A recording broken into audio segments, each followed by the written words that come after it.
Kron, tell me your flat Earth story. I mean, before I even get into flat Earth, I think it's important to start at why I started thinking, because in my life, you know, I was a little kid, you know, I have to train jiu-jitsu and I have this image and I have this family and all these things I got to do. So I chose to fight. I chose to do jiu-jitsu. And as an athlete and as an artist and as a martial artist, there's only one truth. You know, it either works or it doesn't work. So I train jiu-jitsu, and when something doesn't work, you know, you have to be honest with yourself to know that it doesn't work, and then to be like, okay, let me find something that does work, and let me find the truth, because only the truth is going to solve my problems. Lying to myself and telling myself things that are not true just to make myself feel good about something is only it's gonna build up later. So I have like my personality has always been like to find the truth with jiu-jitsu, find the truth, what really works, what really is true. And then I think just naturally that kind of just trickled away into my whole life. And I always kind of try to see through the bullshit and see through the games. But I was never really into conspiracy theories and like into that kind of stuff, or into being like protecting the animals or all this stuff. You know, as a kid, I was like, fuck all that shit. It's all bullshit. I just got to do jiu-jitsu. I just got to fight. I just got to put my energy into this. And then as I started to fight more MMA, where I kind of stopped teaching so much at the gym and started putting less time into teaching, and I was focusing more on training and more on fighting and more on like traveling to go see Nick and Nate, 6 hours. Then you go to San Francisco, an hour and a half. So I spent a lot of time on my own, a lot of time driving, a lot of time to think. And I started to like, I don't know what, I think the first thing that got me that got me questioning stuff, first my friend Murph, he told me about the chemtrails like years and years ago. And I was like, this is some bullshit. Are you kidding me? They're throwing fucking shit in the sky. I was like, no. And then he kind of broke it down and everything. And I was like, oh shit, this shit might be real. And then the one that really did it for me was when I found out they put fluoride in the water. And then I was like, I can't believe they would do that they would put fluoride in the water and like purposely try to like calcify your pineal gland. So once I realized that it was on purpose, that it wasn't an accident, then I started to ask questions about everything. I went through this fucking wormhole of all this shit, and you get depressed to learn about how fucked up the world is and learning about all this shit. But I'm at a point now where I'm at ease with it, because the only thing I can do is try to make it better. It's already fucked up, but it's like a good fucked up. It's like an interesting game we play, because the world's so fucked up, and it's like now we have our own roles. Who's gonna try to save the world? Who's gonna try to destroy the world? Who's gonna not do shit? Right? Who's just going to be there? So I've chosen to fight for something that I think is bigger than the Gracie family, bigger than MMA. I'm trying to fight for the truth for the next generation, so my nephew and the next generation has something to live. So after a lot of fucking conspiracies and shit and time, I got to the flat earth, and I was like, this is some bullshit. And then looking into it more, I believed in it for a while. I was like, oh, fuck, this might be true. And then I was like, nah, fuck that. That's not bullshit. I can't believe in this. And then I got back to it, and I started reaching. I actually seen a lot of your stuff, Eric. I've been watching a lot of your videos for a long time. I'm a big fan. But after a while, I realized it was true. And from what I've collected in the universe, from what I've seen, I think there's more things proving me that the Earth is flat than that it's spinning at 1 million miles per hour, or actually 666 miles per hour, which is fucking interesting. And that we don't, like, it always was like crazy. Like, man, you're telling me that we're spinning, and then we're spinning around the sun, and the sun is shooting down this fucking shit, and we're just sitting here chilling on this podcast, like no big deal. It's like, doop, doop, doop. Like, that's always been crazy to me. So I never, it was like just a baffling thing to try to grasp. And then, so now I'm like, I understand. I have like things that I really believe that the Earth is flat, more so than the Earth is round.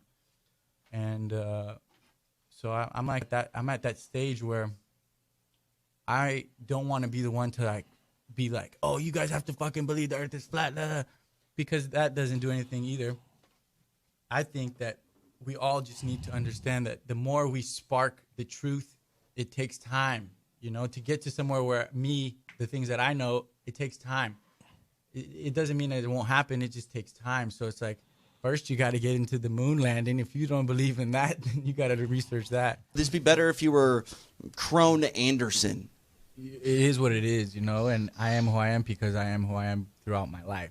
But I'm done believing that I'm Kron Gracie and I'm this character and I have to fit into this character every day, 24/7, to live my life. You know, I believe that I play this character. I'm born into this character, but I'm a higher consciousness. I'm part of something much greater. I just chose to live this life in this way.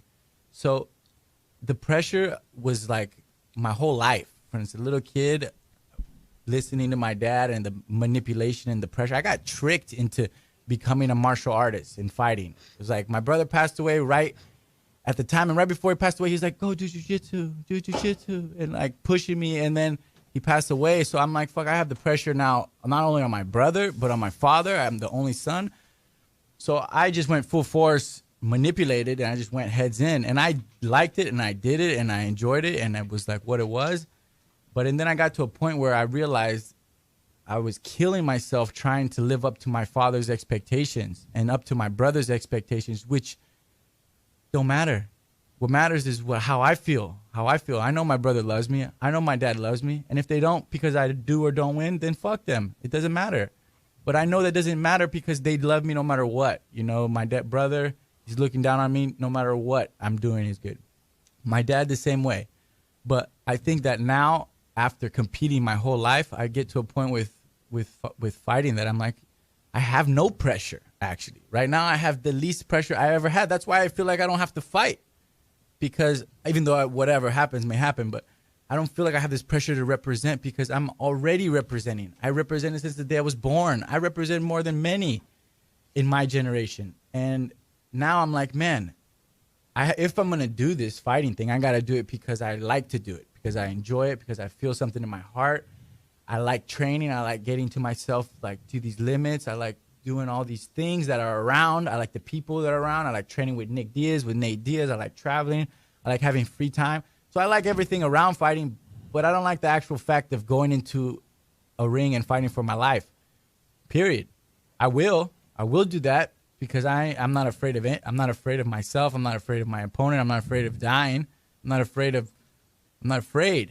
I go with my life. I go with what I need, but it's not the pressure. I've already passed that. Right now, I feel no pressure. That's why I feel like I don't have to do it, and I don't feel like I owe shit to nobody.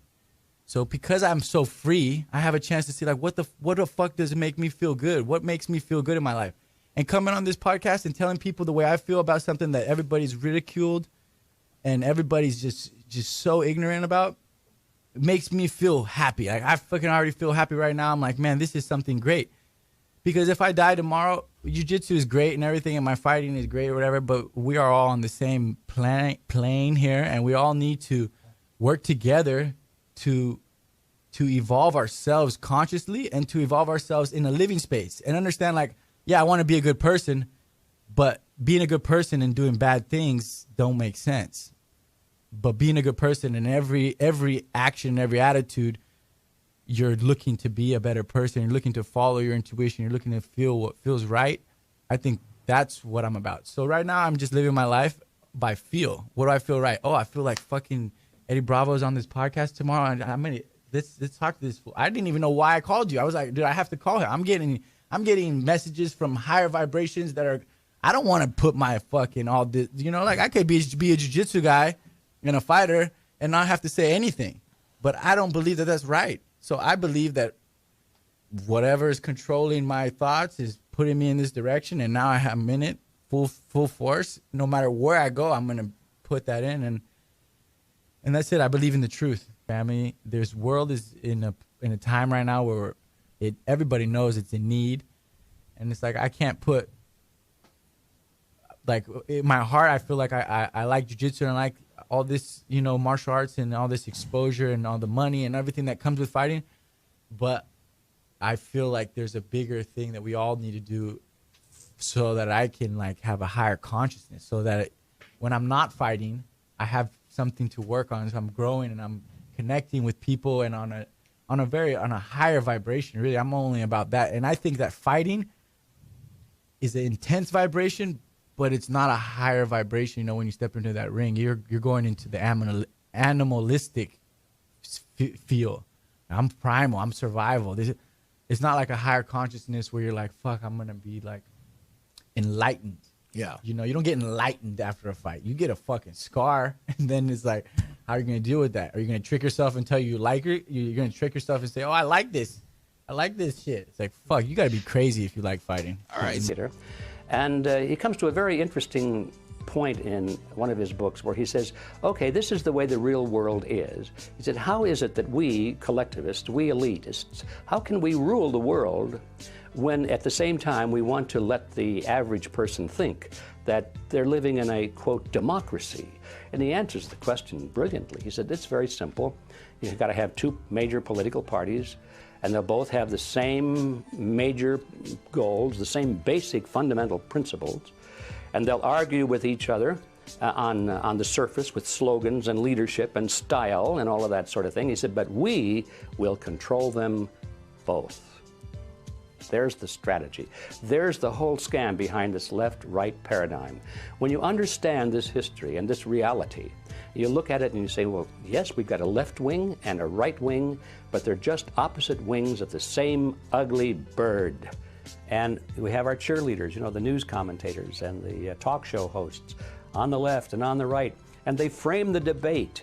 They won't let the American people debate the real issues. They won't let them even think about the real issues, which are we going to keep American sovereignty or not? Are we going to let the Federal Reserve System, which is a banking cartel, continue to run our government or not? They won't let us talk about those things. And changing from Republican to Democrat or Democrat to Republican is not going to change that. So that's the problem. As long as we depend on the phony wrestlers and depend upon their well-paid cheerleaders in the media to keep us focused on secondary issues, we're never going to get out of this mess. There are certain issues that people on the left and the right in American politics will never discuss. And the reason they won't discuss them is because they agree mutually. The Democrats and the Republicans agree on something, so they don't want to talk about it in public debate because it reveals the fact that they're basically the same. They only talk about things on which they disagree. Turns out that the things on which they agree are the most important things.